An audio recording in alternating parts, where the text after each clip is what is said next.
It's a storm for the record books. No Atlantic hurricane stronger than Melissa has ever made landfall. The Cat 5 hurricane crashed into Jamaica today with winds and flooding knocking out power for much of the island. That slow-moving storm is roughly 400 miles wide. Just imagine that.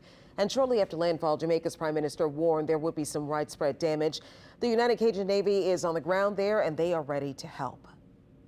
We could send anywhere from half a dozen to a dozen initially, people depending on their specialty, and we're expecting to find possible mass casualties, but definitely mass wounded.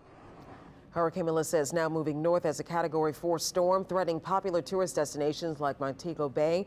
Let's check in on Chief Meteorologist Chris Franklin with the very latest. Where is it right now? Yeah, it actually intensified, unfortunately, as the center moved out north of the island of Jamaica.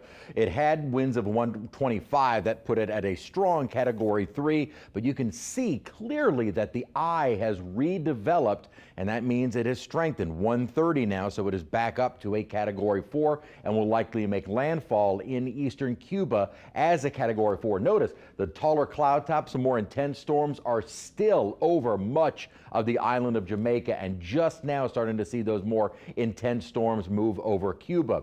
As it continues over the eastern part of the island, early tomorrow morning should be down to a 3. This is fairly mountainous terrain, which does help to weaken the storm. The expectation is that it will be continuing to weaken as it pushes over the southeastern Bahama Islands and continue to weaken further as it moves farther to the north and east.